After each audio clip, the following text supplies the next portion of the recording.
tenemos que ir más allá y empezar a preguntarle también a Él, Señor, ¿y tú qué quieres? ¿Tú qué quieres? ¿Tú qué deseas? ¿Qué quieres tú que yo haga? Compárteme tus planes, tus proyectos. A veces no hacemos sino pedirle por el de nosotros, pero no sacamos de menos el tiempo para decirle, ¿y cuál es tu plan para tu momento específico ahora? ¿Cuál es tu proyecto? ¿De qué manera tú quieres que yo me involucre? ¿Cómo yo debo ser parte activa? Porque la voluntad del Señor es que su reino sea establecido en la tierra y nosotros somos los instrumentos del Señor. Así que es necesario disponer nuestro corazón y decirle, Señor, ¿cómo me quieres usar? Y el tema de esta mañana se llama Avancemos en la voluntad de Dios. Avancemos en la voluntad de Dios. Así que quiero compartirles algo muy importante. Quiero compartirles 3 cosas. En primer lugar, es muy importante hacer tesoros en el cielo. Vamos a ver, a analizar ese primer punto. Es muy importante hacer tesoros en el cielo. Yo soy uno de los que yo le digo a los hermanos cuando están trabajando, ¿no? Le digo, mira, tú estás en tu etapa productiva. Tú debes caminar con el Señor, debes ser fiel a Dios y caminar en los principios de su reino. Y sé sabio, porque la Biblia habla de la sabiduría, de la importancia de ser sabios. Y construye para tu futuro, porque toda la vida tú no vas a estar productivo. Va a llegar una edad donde ya no vas a tener la misma fuerza, no vas a tener la misma capacidad. Por eso existe la figura de la pensión, ¿no? Teniendo precisamente eso en cuenta. Así que hay que ser sabios. Yo estoy firmemente convencido de que Dios nos quiere bendecir aquí y allá. Así lo enseña la Biblia. Pero tenemos que ser sabios y uno de los principios que el Señor nos enseña es hacer tesoros en el cielo. Dígame una cosa, si usted va a un banco a hacer un retiro y usted no tiene nada en su cuenta, ¿será que le van a dar algo? Yo creo que mínimo llaman al guarda, pues, al vigilante, mínimo. En cambio, Dios es tan bueno. Uno puede tener hasta el saldo en rojo y Él lo oye. Y Él responde. La diferencia está en la medida de la respuesta. Puede ser una respuesta por misericordia, puede ser una respuesta por cumplimiento del deber, o puede ser una respuesta en sobreabundancia. Esa respuesta la define el mismo cristiano en su andar. Porque podemos encontrarnos un cristiano que subsista. O podemos encontrarnos a un cristiano a quien el Señor bendice y camina con él. O podemos encontrarnos a un cristiano que vive la sobreabundancia de Dios. Y aquí surgen muchas preguntas y es decirnos, ¿para qué es la sobreabundancia? ¿Cómo alcanzarla? ¿Cómo el Señor me bendice? Pero tenemos que tener cuidado en no solo mirar al cielo para ver qué del cielo me viene, sino también qué yo debo devolver al cielo. Y no porque el cielo esté necesitado, sino que es el principio establecido por Dios para que en la tierra nuestro fruto sea abundante. Vamos por favor a Mateo 6:19. Vaya a su Biblia, Mateo 6:19 al 21. Mateo 6. ¿Están conmigo, hermanos? No os hagáis tesoros en la tierra, donde la polilla y el orín corrompen, y donde ladrones minan y hurtan, sino haceos tesoros en el cielo, donde ni la polilla ni el orín corrompen, y donde ladrones no minan ni hurtan. Porque donde esté vuestro tesoro, allí estará también vuestro corazón. Haceos tesoros en el cielo, dice Jesús, porque donde esté vuestro tesoro, allí estará también vuestro corazón. Me llamó la atención y me acordé ahora donde dice, tesoros en el cielo donde los ladrones no minan ni hurtan. había X persona en X tiempo, en X ciudad, que era muy valioso para ella sus joyas, ¿no? A lo largo de su vida porque le gustaban las joyas. Entonces tenía su cajita de joyas, ¿no? Y seguramente algún día se le olvidó y sacó sus joyas, iba para alguna reunión, alguna cosa, y sacó su cajita de joyas y se puso algunas. Y puso la cajita relativamente cerca a la ventana que daba al andén de la calle. Cuando volvió a la fiesta, ni cajita ni nada había ahí. Se la robaron. Y me acordé de ese ejemplo porque a veces nuestro corazón está en algo terrenal que simplemente unas horas después ya tal vez no esté. Hermano, qué silencio tan bonito. Sí, porque la Biblia dice que no pongamos nuestro tesoro en las riquezas, sino en el Dios vivo. Las cuales, dice la Escritura, las riquezas son inciertas. Son inciertas. Hoy pueden estar, mañana no sabemos, porque todo viene del Señor. Es muy importante, como siempre les he compartido, que cuando leamos un pasaje de la Biblia tengamos en cuenta su contexto. Eso nos ayuda a ubicarnos. Y aquí el Señor Jesús está dando el Sermón del Monte, el conocido, así lo titularon, el Sermón del Monte. Vital, sin duda alguna. Y aquí el Señor viene hablando de varios temas. Entonces, los temas anteriores a esa porción que leemos, el Señor ha hablado de la ofrenda, de la oración, del ayuno. Luego, después de esto, habla de las riquezas, habla de la ansiedad y del afán. En medio de todo eso, el Señor enseña la importancia de hacer tesoros en el cielo. Entonces, yo puedo ver aquí, de manera implícita, no lo dice textualmente, pero es lógico concluirlo, que en el cielo hay depósitos o bodegas, donde son guardados o acumulados nuestros tesoros. Nótese que el Señor dice, haceos tesoros en el cielo. Entonces en el cielo hay depósitos donde se van acumulando esos tesoros. Ahora, aquí no habla solamente de los tesoros materiales, porque el Señor viene hablando de la oración, del ayuno, de las ofrendas, del amor a los enemigos. Esos son tesoros. La oración es un tesoro. En el cielo la Biblia dice que son acumuladas en copas de oro. Entonces, son cosas que se van acumulando en el cielo. Pues las ofrendas también van a un depósito en el cielo.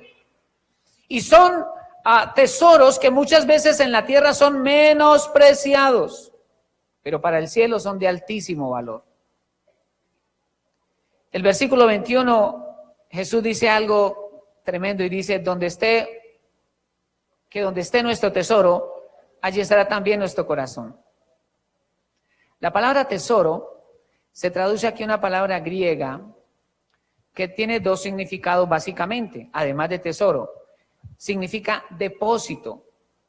Antes de yo encontrar el significado de la palabra, cuando yo estaba leyendo el texto, yo ya había escrito esa frase que les dije ahora, que de manera implícita nos dice el texto que en el cielo hay bodegas o depósitos. Cuando busqué el significado de la palabra tesoro y vi que el primer significado era depósito, dije, estamos tan equivocados. En el cielo hay depósitos. La palabra tesoro significa depósito y también significa cofre. Permítame dejarle una pregunta. ¿Cómo está su cofre en el cielo? Uy, eso. Si escuchaste más. Porque yo me puse a pensar, yo dije, Dios mío, ¿cómo está mi cofre celestial? ¿Cómo está mi cofre? ¿Cómo está mi depósito allá? Yo no sé si hay una bodega, si hay una caja a nombre de Gonzalo Sanabria. Van a destapar esa cosa que hay allá adentro, por Dios. Y Jesús dice, haceos tesoros en el cielo. Porque eso quiere decir que ese cofre se llena con lo que yo mando de la tierra. Porque Él dice, haceos. Él no dice, voy a hacerte. Haceos tesoros en el cielo. Entonces yo los hago mientras tenga vida en la tierra. Después de muerto ya no se hacen tesoros. Ya estamos allá. Estamos mirando el saldo, ¿cómo está? Pero Jesús dice, haceos tesoros. Entonces mientras yo viva, Yo estoy allí haciendo tesoros a través de mi oración, a través de mis ayunos, a través de mi servicio al Señor, a través del dar para el reino de Dios, a través de las ofrendas. Y Jesús dice que lo que nosotros consideremos más valioso será lo que cautive nuestro corazón. Lo que es de mayor valor para ti, allí va a estar tu corazón. Y a donde vaya tu tesoro, allí también va a ir tu corazón. Es como si aquí estuviera el cofre y al lado está tu corazón. A donde vaya el cofre va a ir tu corazón. Cuando yo reflexiono y digo, Señor, ¿dónde está mi corazón ahora? Piense por favor un momento. ¿Dónde está tu corazón ahora? No, pastor, yo quiero que acabe esto rapidito, que tengo un partido ahorita a las 12:30. Amado, hoy es el día del Señor. Y hay que darle prioridad a lo que es prioridad. A eso me refiero. Cuando algo es tu pasión, tú puedes ver que ese es tu tesoro. Eso motiva tu estilo de vida. Hermanos, nuestro tesoro determina el palpitar de nuestro corazón. Escúcheme esto, por favor, que es vital. Nuestro tesoro determina el palpitar de nuestro corazón. Nuestro ser soñará, pensará, actuará y avanzará en el sentido de aquello que sea nuestro tesoro. Tú te vas a acostar pensando en tu tesoro, te vas a levantar pensando en tu tesoro, vas a caminar, te vas a mover, vas a hablar de acuerdo a lo que sea tu tesoro. Si por ejemplo tú estás empezando un negocio, ¿qué? Hamburguesas, la Vaca Roja. Sí. Entonces usted a todo el mundo le va a hablar de la Vaca Roja. Y por la mañana se despierta y yo qué le hago a la hamburguesa. Ay, claro, la salsa no sé qué. Se acuesta por la noche. Ay, hoy vendimos tantas hamburguesas. ¿Cómo motivamos esto? Y porque está la pasión en el emprendimiento del negocio.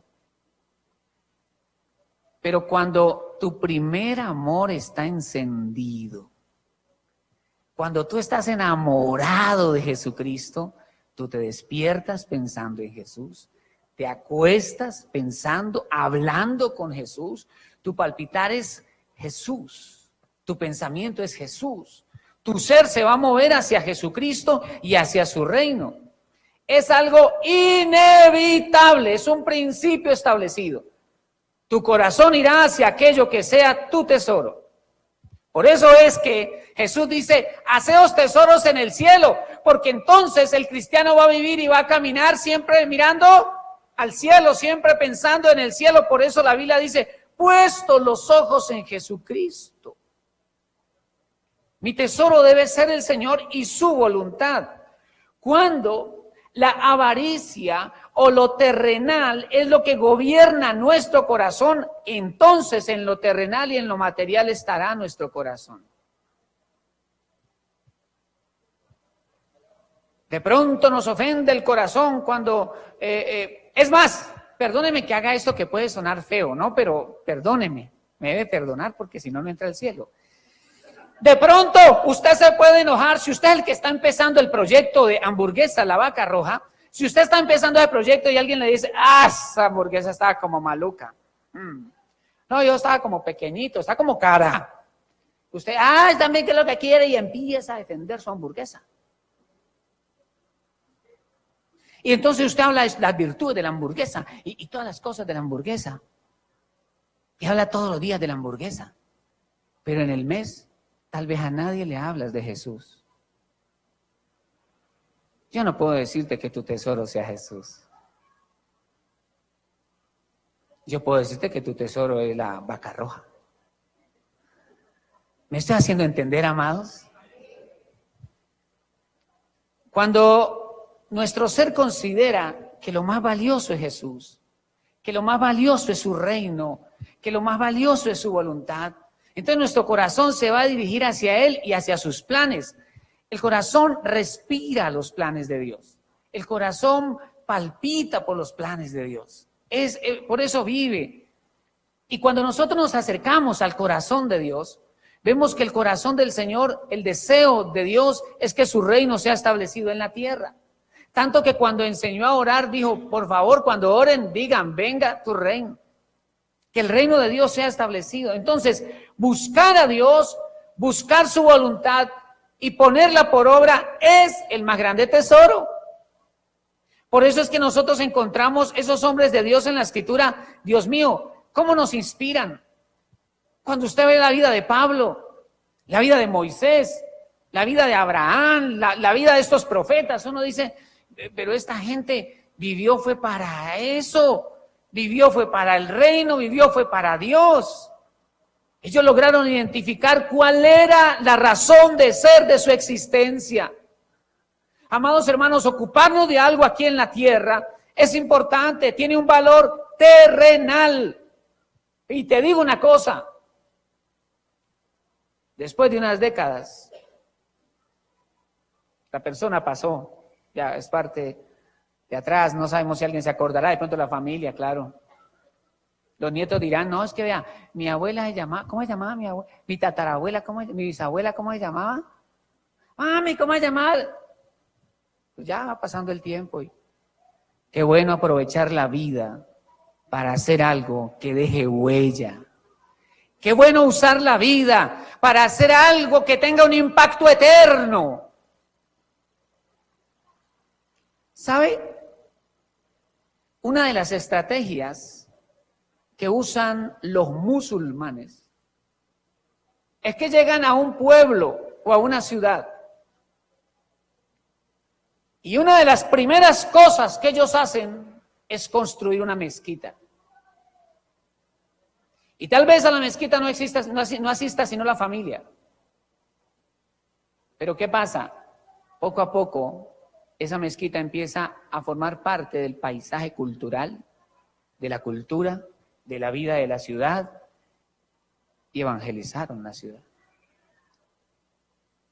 Y nosotros somos muy pasivos, a veces somos muy quietos al respecto, y creo, hermano, que tenemos que activarnos. Es muy interesante ver que en la Escritura el Señor le habló a su pueblo para que le construyeran un tabernáculo en el desierto. Luego les habló para que construyeran un templo en Jerusalén, el cual fue reconstruido en varias ocasiones porque también fue destruido. Y en tiempo de Jesús, además del templo en Jerusalén, habían sinagogas. O sea, el Señor siempre ha querido que su pueblo tenga un lugar de reunión. En las sinagogas se reunían, de hecho la palabra sinagoga significa lugar de reunión. Y se reunían para cantar unos himnos, para leer la Torá y para interpretarla. Para ellos era vital ese tiempo. Recuerden que el tabernáculo estaba en el templo, en el centro de las 12 tribus. El tabernáculo en el desierto estaba en el centro de las 12 tribus. Dios quiere ser el centro de su pueblo. Dios quiere ser el palpitar de nuestro corazón. Dios quiere ser el origen y la razón de nuestra vida. Que nuestra pasión sea por el Señor. Hace 8 o 15 días hablábamos de que el Señor le habló a la iglesia de Éfeso. ¿Se acuerda que el tema que se llamó Cuida tus recuerdos? Cuando el Señor le habla a la iglesia, le dice, recuerda, por tanto, de dónde has caído y arrepiéntete, porque ya no me amas como al principio. Y lo primero que le dice es recuerda. O sea, haz un ejercicio mental y vuelve y le dice, y arrepiéntete y haz las primeras obras. Yo a veces reflexiono en eso, hermanos, porque yo recuerdo perfectamente cuando me convertí al Señor. Y creo que les ha ocurrido a muchos de ustedes. Mis hermanos, mi familia no se convirtió, yo fui el único. Conocedores, un tanto. Pero recuerdo que ya me molestaban, no, pues llévate la cama para la iglesia. Yo cogía la herramienta de mi taller y me iba para la iglesia a hacer trabajos. No esperaba nunca un pago. De hecho, serví al Señor por años en la iglesia y solo una vez recogí una ofrenda para darme. A mí eso porque mi pasión era el Señor, era arreglar las cosas de la iglesia, formar parte del culto, servir a los niños. Yo predicaba a los niños. como 3 años, gloria a Dios, con un delantal más femenino que masculino, pero tocaba ponérselo, que el pastor dijo, se lo pone Gonzalo. Pastor, pero es que eso no sale, mi hijo tiene flores, póngaselo con buen señor. Yo me hacía, la iglesia era como así, los niños allá, yo me hacía en todo el rincón para que la menos gente posible me viera. Yo ahí, a veces me gusta orar y caminar, pero no caminaba, porque no me iban desfilando con ese delantal ahí. Eso era un color ahí todo femenino y una florcita, y bueno, me tocaba ahí. Y bueno, Dios trabajó conmigo, y con años tuve ese delantal. Y le prediqué a los niños. Hermanos, yo lo predicaba a esos niños, a veces la hija del pastor se reía de mí. Usted parece que tiene una multitud. No, yo les predicaba y apasionado. Y cuando leo esos versículos hoy, yo digo, Señor, yo no quiero perder eso.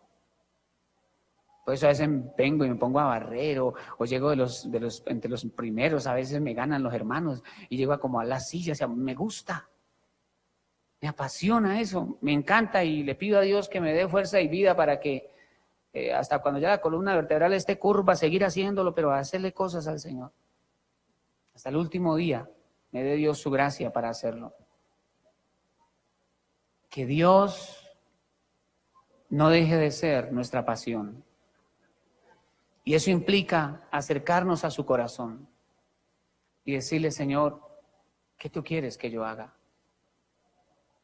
Jesús dijo en una ocasión, ¿recuerdan ustedes? Necio, esta noche vienen a pedir tu alma, ¿y para quién será todo lo que has amontonado? Entonces hay que tener un equilibrio, ¿no? Hay que tener un equilibrio. Haceos tesoros en el cielo. Es el primer consejo de Dios hoy para usted. Haceos tesoros en el cielo. Bien, pero vamos a bajarnos del cielo ahora. Vamos a bajar a la tierra. Punto número 2. Vamos a reflexionar ahora en este segundo punto. Jesús promete bendecirnos aquí y en el reino venidero. Porque a veces nosotros nos vamos solamente como para allá. No, cuando el Señor venga. No, el Señor nos va a dar corona, nos va a dar honra, honores, gloria. Cuando el Señor venga, Él nos quiere bendecir también aquí. Vamos, por favor, Marcos capítulo 10, versículo 28. Marcos 10, 28.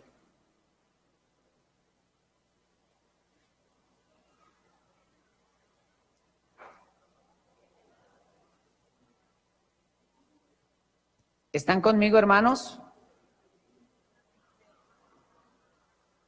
Entonces, Marcos 10, 28, entonces Pedro comenzó a decirle a Jesús, he aquí nosotros lo hemos dejado todo y te hemos seguido. Cosa tan linda, ¿cierto, hermanos?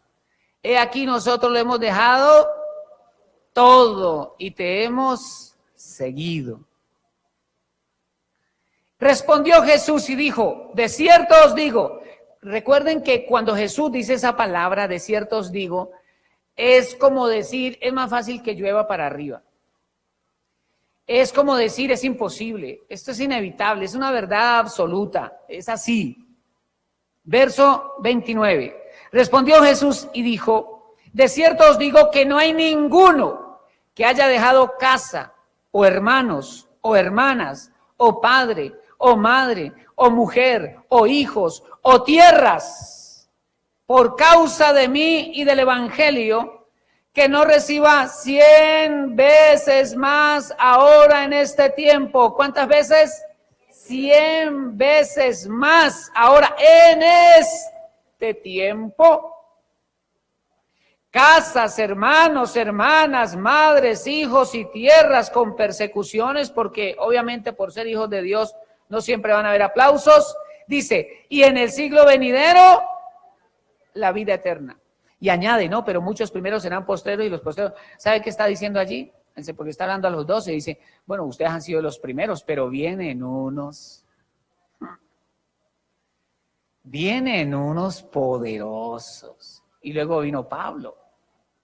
¿Y qué dijo Pablo? Yo he trabajado más que todos los otros apóstoles. No yo, sino la gracia de Dios conmigo. Bien, donde yo quiero, hermanos, que reflexionemos es que Pedro, como cualquier ser humano, está inquieto por su futuro. Y ellos tomaron decisiones firmes de seguir al Señor Jesús. Y desde que el maestro dice que dejaron todo, pues fue que ellos dejaron muchas cosas, hasta tierras, imagínate. Algunos de los apóstoles tal vez eran los primogénitos en su familia y por tanto los que iban a heredar el doble.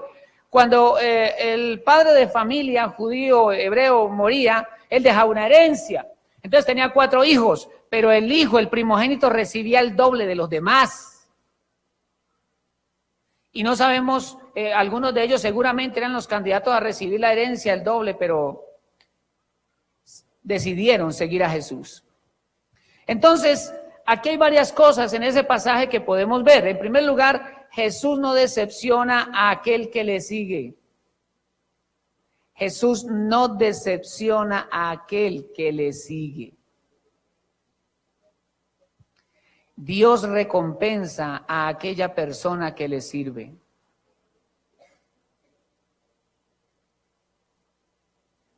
Bueno, yo tengo que hablarles a ustedes un poquito, pues, de mí. No soy muy amigo como de compartir las cosas, pero a veces es necesario. Cuando yo me convertí al Señor, no tiene que decir que todos vivamos el mismo proceso, para nada, pero en mi corazón surgió una gran pasión por servirle a Dios. Y cuando fui a una iglesia en Cali, una iglesia grande, yo dije, pastora, yo dije, yo quiero eso. Yo no sabía nada, ¿no? Pero yo quiero ser así. Y esa fue mi proyección, mi anhelo. Y empecé a estudiar. Yo vivía en Florida, tenía mi negocio en Florida, así que viajaba a Cali. Yo recuerdo, estaba haciendo 3er semestre de Contaduría Pública nocturna, porque yo tenía que trabajar en el día en la Universidad del Valle. Entonces yo viajaba todos los días, de lunes a sábado, a estudiar.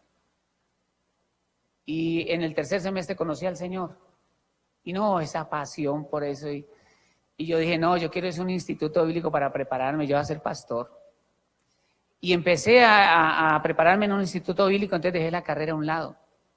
Entonces mi familia, claro, imagínense, ellos no creyentes, dice, no, pero yo lo voy a tener un semestre, yo retomo ahora. Pero eso fue la estrategia mía para que no se enojaran tanto. Y dejé esa carrera quieta y me metí, fue a estudiar en el instituto bíblico y a darle fuerte. Y empecé a estudiar y a meterme en la iglesia. Entonces fui descuidando el negocio. Y el negocio cada vez más para atrás. Y yo más metido en el negocio. Yo creo que ahí más metido en la iglesia. Yo creo que ahí yo cometí un error, quizás me fui al extremo, tal vez creo que fue así, no sé, el Señor me dirá el día de mañana. El hecho es que el negocio se acabó. Y yo estaba metido en la iglesia. Total, yo estaba metido allá y estudiando. Y ya luego Dios movió su mano y me llamaron a servir al Señor. Pero algo les puedo decir, hermanos, Dios es fiel. Dios es fiel. Y Dios es bueno. Y nosotros estamos empezando un camino, y yo quiero por favor que usted pueda ver eso. Estamos empezando un camino para afectar no solo una ciudad, para afectar el mundo. Y un proyecto generacional. No pensemos por favor solo en nosotros ahora. Pensemos en nuestros jóvenes, en nuestros niños, en nuestros hijos, porque ellos van a continuar este proyecto. Esta iglesia, en el nombre del Señor Jesús, no se va a cerrar en 2 años o en 3. Esta iglesia es una misión. Por la gracia de Dios, la iglesia tiene su personería jurídica propia y la iglesia está marchando. Ahora, ¿qué estamos haciendo nosotros? Orando y empezando a sembrar por el terreno que Dios nos va a permitir comprar para construir la iglesia o a construir mejor el templo, el auditorio. Pero nosotros no vamos a durar toda la vida. Los jóvenes de hoy, los que se están preparando hoy, los niños, ellos son la generación que van a continuar con este proyecto. Y Dios de aquí va a levantar predicadores y va a levantar hombres y mujeres de Dios que va a llevar a otras ciudades de Colombia y del mundo. Entonces tenemos que mirar como Dios ve, como el Señor lo ve. Dios recompensa a aquella persona que le sirve. Yo esta semana le dije a mi esposa, le dije, mami, ¿usted se acuerda que cuando nos casamos empezamos con un capital de 500,000 pesos? Me dijo, papi, eso no nos lo regalaron. Le dije, no, señora. Bueno, una parte, mami. Y así empezamos. Yo les quiero decir, Dios es fiel. Y hay algo que yo he visto, que esta es la tercera iglesia, bueno, la cuarta en mi caso, pero la tercera con mi esposa, que Dios nos permite pastorear. Hay una señal que Jesucristo en su bondad ha puesto en el ministerio. Y es que el Señor bendice económicamente. Y la primera iglesia que recibimos por la gracia del Señor llegó a estar muy bien en sus finanzas. Se amplió, se creció el templo al doble. Luego la otra iglesia que recibimos sucedió exactamente lo mismo. Las finanzas se dispararon, la iglesia creció. Y yo sé que esta no va a ser la excepción. Y ustedes han sido testigos, hermanos, que nunca he hecho una reunión para decirles, hermanos, falta 200,000 del arriendo. ¿Alguien puede colaborar, por favor? No porque no pueda hacerlo, hermanos, sino porque quien está glorificando su nombre se llama Jesucristo, el Señor, porque es su iglesia, es su obra. Pero también creo que está en el corazón de Dios que nosotros no continuemos igual 20 años. Entonces tenemos que ser cristianos responsables, porque los que están aquí son miembros de esta iglesia, por eso están aquí. Entonces usted también tiene unos deberes delante del Señor. Yo sé, hermanos, que alegamos mucho, y mis derechos, bueno, y caramba, ¿y los deberes? También hay que pensar en los deberes. Y un deber que tenemos es un compromiso con la extensión del reino del Señor. Vemos aquí también que seguir y servir a Jesús puede tener un costo terrenal, pero la recompensa que viene de Dios siempre será mayor. ¿Cuántas veces? 100 veces. Dios, 100 veces más tendrá. 100 veces más tendrá. Dios promete recompensarnos, no solo en el reino venidero, sino también ahora, en el tiempo presente, porque así lo dijo, en el siglo presente. En otras palabras, hermanos, Jesús no le queda debiendo a nadie. Jesús no le queda debiendo a nadie. Más bien Él recompensa 100 veces más aquí en la tierra y otorgará privilegios en el reino venidero. La Escritura dice que reinaremos con Él. La palabra reinar es gobernar, administrar. Mi pregunta entonces es, ¿cómo te ves tú reinando con Él? Ay, pastor, al ladito del Señor. Por la eternidad no vamos a estar solamente allí, perdóneme. La iglesia estará cogobernando con Cristo. La iglesia estará administrando. La pregunta es, ¿quiénes van a administrar allá? Los que fueron buenos administradores aquí. Porque aquí en la tierra tú estás labrando el privilegio en el siglo venidero.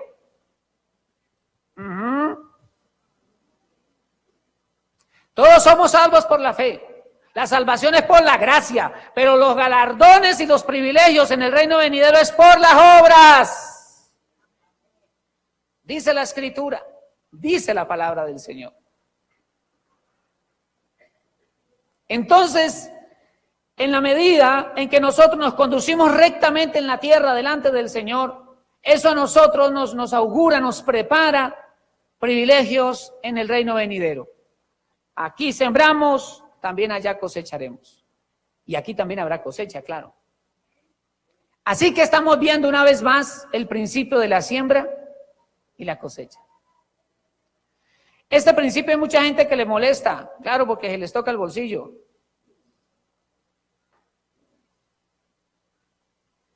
Yo le doy gracias a mi Señor, porque desde que me convertí aprendí a diezmar. Yo tenía mi negocio y yo llevaba mi contabilidad. Era muy meticuloso en eso, tal vez exagerado. Y sacaba cada sábado en la tarde, cerraba entre 5:30 y 6 de la tarde. Y me sentaba, sacaba 1 hora para hacer como el cuadre de mi semana. Y listo, estaban las utilidades de la semana. Y siempre le aumentaba para no quedarle debiendo a Dios nada. Y que pronto, que este es el diezmo y que no que me quedé con tanto, no Señor. Siempre iba más arriba. Este es el diezmo del Señor. Este es el diezmo del Señor. Y Dios es fiel. Y Dios es bueno.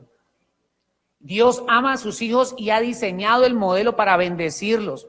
Por eso el diezmo, la ofrenda, la siembra, etcétera, son mecanismos, instrumentos de Dios para bendecir a sus hijos. Una de las cosas que hacían los judíos de la diáspora, es decir, cuando fueron esparcidos por la persecución, ellos a donde llegaban construían una sinagoga. Y allí se reunían a cantar al Señor, a estudiar la ley, la Torá, a alabar a Dios. Para ellos construir la sinagoga era fundamental para reunirse. Y es interesante que ellos valoraban poderosamente la construcción de una sinagoga. Y de hecho, construirla era sinónimo de amor. Acompáñenme por favor a Lucas capítulo 7. Ya vamos. Es una broma, hermano. Pero le agradecemos si lo ponen vibrados. Lucas 7:36.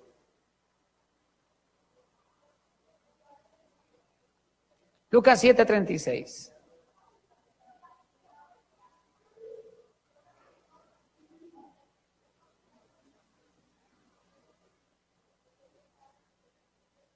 Perdón, Lucas 3:6. No es 36, sino del 3:6. Lucas 7, versículo 3.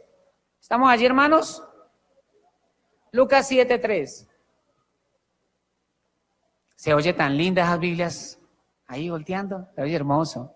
Usted sabe que uno de los títulos que nos da a nosotros la historia, nos llaman el pueblo del libro. Bonito eso, ¿no? Muy bien, Lucas 7, versículo 3. ¿Están conmigo, hermanos? Dice el verso 3, cuando el centurión oyó hablar de Jesús, le envió unos ancianos de los judíos, rogándole que viniese y sanase a su siervo. Este centurión tenía un siervo enfermo que él amaba mucho.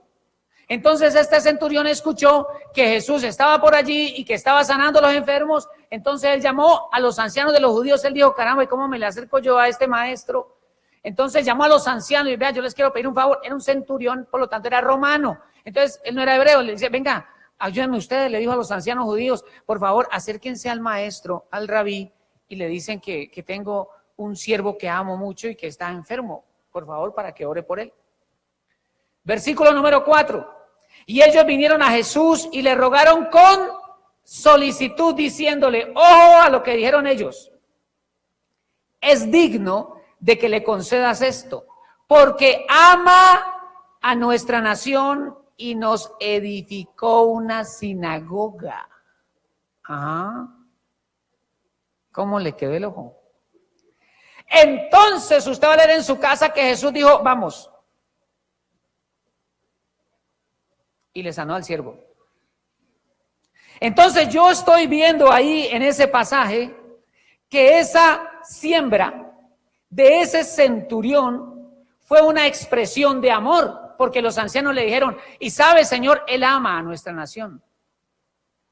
O sea que el amor debe expresarse dando, pero no maltrato.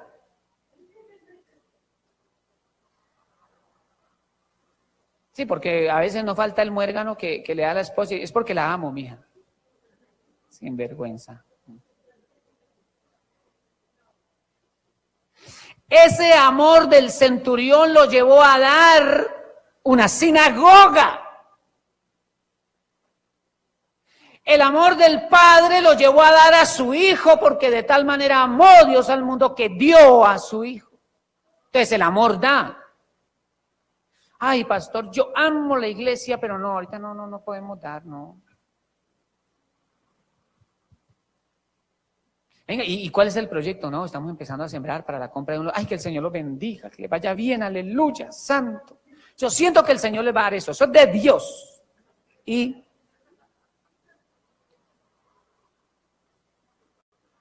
porque hay gente, aquí no para la gloria de Dios, pero hay gente que le gusta criticar y no ser parte de la solución. Yo con los años, no son muchos, pero son unos añitos, he ido aprendiendo.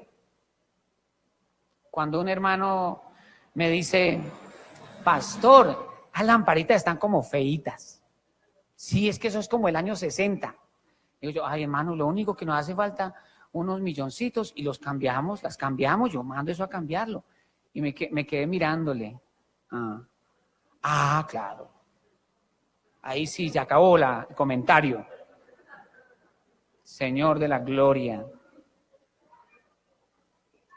Hay que ser parte de la solución. Y el Señor, algo sucedió en el corazón de Jesús porque la siembra de ese centurión y su amor por el pueblo de Dios tocó el corazón del maestro. Yo quiero que toquemos el corazón del maestro hoy. Sembrando. Bajo el amén, pero hermano, lo vamos a hacer con la ayuda de Dios. Tranquilos que yo les voy a decir cómo va a ser. No me preocupe, hermano. Escúcheme bien. Sembrar para el templo del Señor es también hacer tesoros en el cielo. Dar a Dios es una manera de honrarlo y Dios honra a los que le honran. Vamos al tercer punto, por favor. La siembra es un principio bíblico. Ahí aparecen dos citas, Éxodo 25, 1 y 2 al 8, no la vamos a leer por cuestión de tiempo, donde dice que el Señor le habló a Moisés y le dijo: el pueblo recogerá mi ofrenda. Me llamó la atención eso porque Éxodo 25 dice mi ofrenda. Recogerá mi ofrenda. De corazón voluntario, y se darán oro, plata, todas las cosas para el tabernáculo en el desierto. Y dice, y harán santuario para mí y habitaré en medio de ellos. Es interesante porque la Biblia desde el comienzo nos habla del poder de la semilla. Cuando el Señor creó la tierra, estableció lo siguiente, dice la Escritura: produjo pues la tierra hierba verde, hierba que da semilla según su naturaleza, y árbol que da fruto, cuya semilla está en él según su género, y vio Dios que era bueno. Por lo tanto, está establecido que toda semilla produce de acuerdo a su género. El que siembra justicia, cosechará justicia. El que siembra perdón, cosechará perdón. El que siembra para su carne, cosechará corrupción. El que siembra ofrendas, cosechará bendición financiera. ¿Yo qué hago, hermano? Me tocaría arrancar muchos versículos de la Biblia para decirles que eso no es cierto. Pero así dice la Biblia. Así dice la Biblia. Pero quiero que me acompañe a leer, por favor, segunda carta a los Corintios, capítulo 9, versículos 6 al 8. Ese sí lo vamos a leer. Segunda a los Corintios 9, 6. Dice el versículo 6. Pero esto digo, el que siembra escasamente también segará escasamente, y el que siembra generosamente, generosamente también segará. Cada uno dé, como propuso en su corazón, no con tristeza. ¿Cierto que hay hermanos que dan con tristeza? Parece que fueran a llorar. Ni por necesidad. Dios quiere que haya una motivación de amor. Porque Dios ama al dador alegre. Dios ama al dador alegre. Y poderoso es Dios para hacer que abunde en vosotros toda gracia. ¿Sabe cuál es la gracia aquí? Dar. No todo el mundo tiene esa gracia. Y cuando una persona no tiene gracia, ¿qué es? Déjelo ahí. Déjelo ahí. ¿Yo qué hago, hermano? Mejor sigamos más bien. Verso 8, y poderoso es Dios para hacer que abunde en vosotros toda gracia, a fin de que, teniendo siempre en todas las cosas todo lo suficiente, ¿qué dice ahí? ¿Para qué? Dios te quiere bendecir para que tú seas abundante y generoso para dar. Y cuando tú comienzas a dar, Dios comienza a fluir con mayor bendición. Ejemplo, usted tiene un trabajo con un salario mínimo, diezmo 80,000 pesos. Señor, Dios mío, dame un trabajo bueno, Señor. Algo sucede en su vida y el salario pasó a 4 millones. ¡Wow! Pero resulta que cuando usted daba los 80,000 pesos de diezmo, usted sufría, padecía, eso parecía un parto, no, Dios mío. Ay, 80,000 con esta necesidad, me va a faltar para los huevos, para la carne, ay, no. Ahora, si había sufrimiento con 80,000, ¿te imaginas la tortura al pensar en un diezmo de 400,000? Entonces el Rey de Gloria dice, no, esta batalla aquí es perdida, aquí no, eso no va a pasar. Entonces, ¿qué sucede? Que el ingreso es proporcional a la generosidad de tu corazón. Cuando tú das tus 80,000 con alegría, con gozo y estás confiado en el Señor y lo haces con fe, Dios sabe que cuando llegue ese salario de 4 millones, tú con tranquilidad vas a los 400.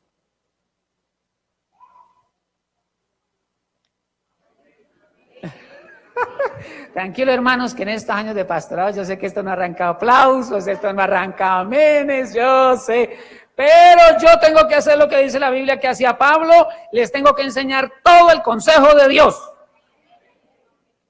Tengo que enseñar todo el consejo de Dios.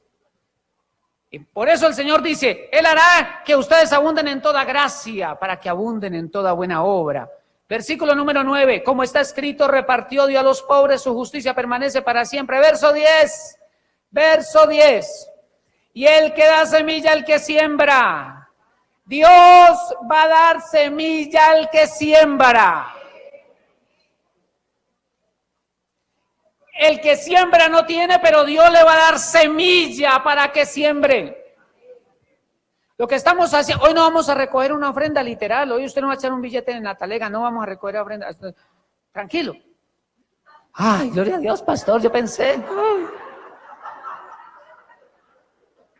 Tranquilo que eso no va a suceder ahora, ay, aleluya.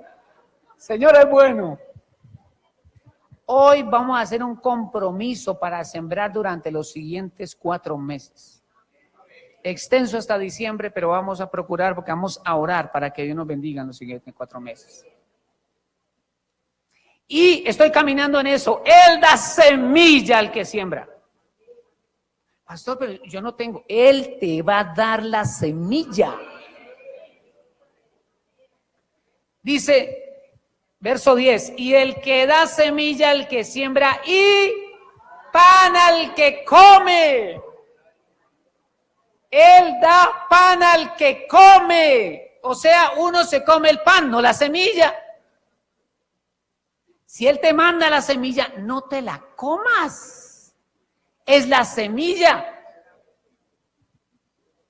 Hay hermanos que hacen esto. Señor, si tú me ayudas con este negocio, yo daré esto para tu obra. Llega el negocio, no se les vio.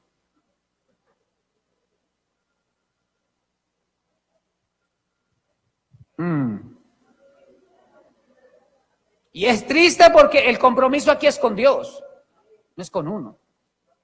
Y eso lo que hace es parar la bendición, detiene el flujo de la bendición.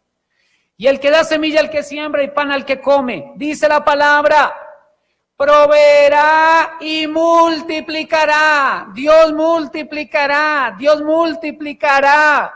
Dios es fiel, Él no le queda debiendo a nadie. Y si algo quiere Él es bendecir a sus hijos. Hoy usted va a recibir una oportunidad para ser bendecido, para Él traer una unción de multiplicación sobre su vida.